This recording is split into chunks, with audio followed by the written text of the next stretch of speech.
Hi and welcome back to my channel. I'm so excited that you joined me here today again. Today I want to share some of the tips and tools that I use every day that help me stay on top of everything and be organized. But before I continue with this video, please don't forget to like this video, subscribe to my channel, and add your comments in the comment section. Before I start the video, I'd like to tell you more about why I think a toolkit is important, what a toolkit is. In one of my business management classes, someone taught me about the concept of building a toolkit. And a toolkit, as you can visualize, is something that you build for yourself, for your needs, something to help you make your life easier or make your life more productive, or a tool that you can reuse in different areas of your life. So for example, when we talk about productivity and staying organized and all, I think of a few tools that I use every day, and this is what this video is about. Why is a toolkit important? The toolkit is important because you want to be able to go back to the same things that you use to organize your life. You want to have consistency. You want to be more structured about the way you go about things. So it is really important that you build a toolkit for the different aspects of your life that are important to you. I learned it in business management class and I applied it in my personal life as well, and it has been really, really helpful. I'm excited to share my personal toolkit with you today.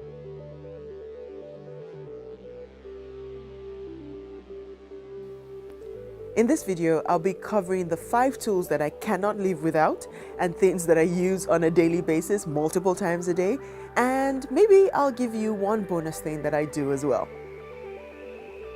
Delving right in.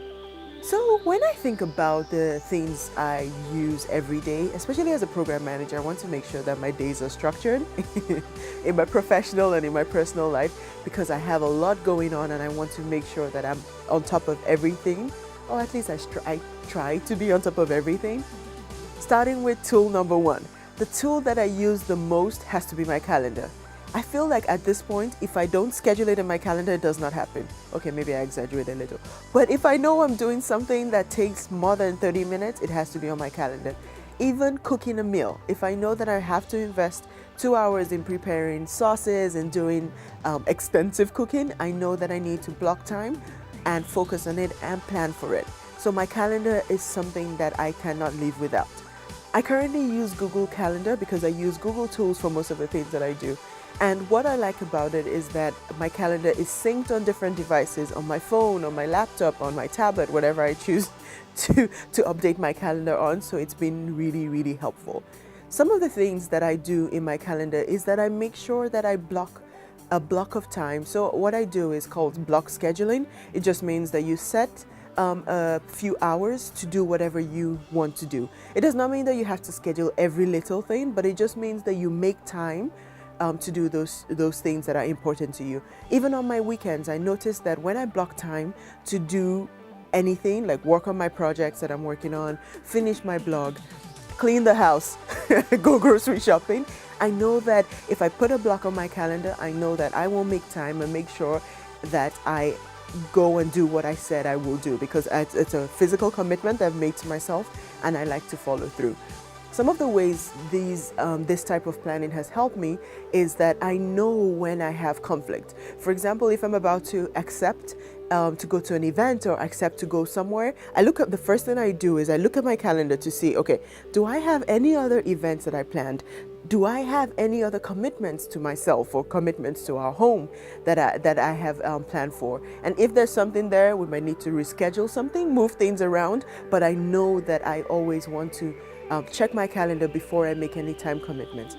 The area that this has helped me is I used to feel very overwhelmed with the different things that I had to do. I had so many commitments. I was working on my passion project. I had to work a full-time job, and I still have to work a full-time job. But it helped me make sure that I was making time for things that really mattered to me, and I have been enjoying the process. And really, I've been doing this for multiple years. I don't even know how many years now, and it's been really fruitful. So tool number 1, and the tool I can never live without, is my calendar. A bonus tip here is also, with your partners, with your friends, with whoever you spend a lot of time with, introduce them to your calendar, share calendar events. For example, I do that with people in my circle as well. If we're going to something or an event that you want me to commit to, please add it to my calendar and you will know I will be there. So that's also a bonus tip on how to use your calendar. The second tool that I use Google Keep. And Google Keep is just a note-taking tool, and it has, you can take like different notes, you know, your to-do lists or any list type of note. You can also write long-form notes, but I don't find Google Keep to be the best for that. What type of list do I put? Like if I were to scroll through my phone now, you'll see that I have my grocery list. I never want to forget anything when I go to the grocery store, so I put it in a list called grocery list. I also have the different tasks that I have to do, either during the week, so there's some things that I am committed to doing during the week. Finalizing my blog post, making sure that videos are edited, for example. Those things are in my to-do list, so I know that even if they're in the calendar, they're also in my to-do list, and I can get that satisfaction from ticking them as done. Another thing that I use my lists for, especially as I commute to work or I go out and do different things, I get some ideas and I'm like, oh, I don't want to miss this. I make sure that I write it in my list. It might not be as structured as I would like it to be, but I do make sure that I document and I write things in my list or in my Google Keep, which is a note-taking tool, as I told you at the beginning. And I make sure that everything is documented there. I know other phones, and if you're an iPhone user, there's a Notes app that you can use. There's so many apps out there that you can use, but definitely any note-taking app on your phone is definitely very important. I also collaborate and share notes with like my sister, with anybody in my network, to make sure that if we have something that we're all working on, we document it and make sure that we're not missing anything out. That's also a tip that you can apply when you do your note-taking as well. Alongside note-taking, because I do a lot of long-form text and I write a lot of longer things, especially things like blog posts or ideas or stories or whatever I'm writing, if I ever need a long form for documenting something, I use tool number 3. The third tool that I use really day in, day out is OneNote. OneNote is a Microsoft tool, and really you can think of it like a notebook. You can build different chapters. You can break down and structure your content the way you want to. It's really, really good. I know a lot of people use Evernote as well. As with all the cloud apps, it's amazing because it syncs between your devices. So if I'm on my laptop, I can upload. If I'm on my phone, I can update. So there are so many things that make it so flexible and possible for me to use. The way I like to use OneNote is I like to make sure that whatever takes documenting, whatever aspect of my life I feel I need to write a little more information to and make sure I don't lose it, and I always keep it in the same place, I always make sure that it is in OneNote. So OneNote for me is like my digital folder of different things that I have written or different information that I have gathered as I've been going along, and I make sure that I update different things, make sure everything is up to date. And it's so crazy, if I look at my OneNote now, or when I look at my OneNote now, I see notes that I took about 10 years ago. So I started using this tool a long time ago, and I have really seen the benefits. So OneNote is a third tool that I use to keep my life structured. Another tool that I like to use, which is tool number 4, I use Trello. Trello might not be a tool that you're ready to use in your life right now, but if you, for example, have a business, have work, have a blog, have YouTube, have different things that you're working on, or a family, things that you're trying to organize, Trello is really good. Trello is, I would say, is a very simple project management tool that actually helps you visualize the different tasks that you're working on in different buckets. So you can build, you can customize it to your need. But I have my column with my to-dos. I have things that I've completed. I have a backlog of items, so items that I want to get to at some point. And I make sure that I update it. There's a due date, there's information, there are links. And just the feeling of being able to go to my Trello board and move tasks to done is also like taking it out of my to-do list. And you might wonder, like, what's the big difference between a to-do list and what I do in Trello? What I do in Trello is I plan out multiple phases or multiple tasks, so it's a little bigger, and it gives me a holistic view of everything that is related to a certain topic. Also there. For example, one area that I use Trello a lot is to plan my blog posts and my videos, so it helps me know what I'm working on this week, what I need to work on next week, what I need to work on actually for the next 3 months.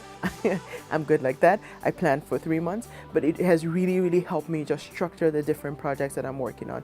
You can use it for simple things like if you're planning a wedding, if you're planning a party, if you're planning anything where you want to be able to see all the lists of things that you need to do, or you want to be able to collaborate with other people.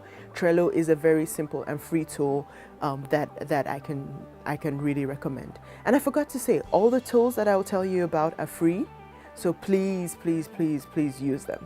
The fifth tool, and while I was preparing and thinking about it, I was like, is this really a tool that I use?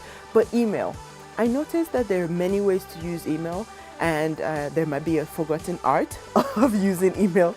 And I'm really, really, really persistent about, if you want me to respond to something that I cannot respond to now, right now, drop me an email, because my email I'll always go through and make sure that I've responded to the emails that I received. I've responded to the different things that are tracked in my emails, and make sure that I'm following up on different aspects in my emails. So it has helped me a lot to communicate through email. I know we use a lot of daily communication apps like WhatsApp, Messenger, or whatever we use, but I find that if you have any longer text or thing or task that will take you longer, I find that if you have it documented in an email, you can always go back to it. Make sure that you take your time to address all the items on the list, work through them, and get it done.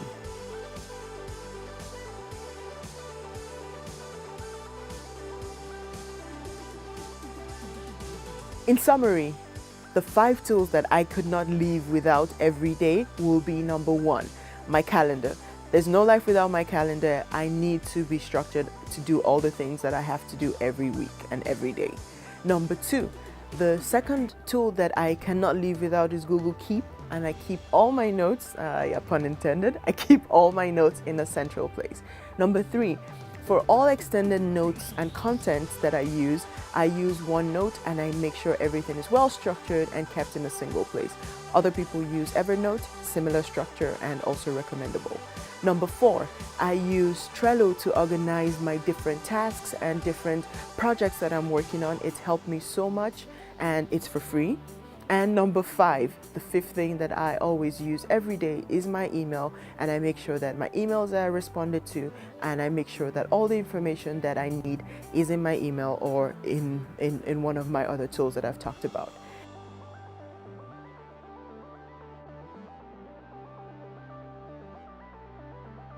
And because I like you guys so much, I'm going to give you a 6th tool that will help you if you use it every day. I have been using podcasts, Kindle for my books, as well as listening to audiobooks.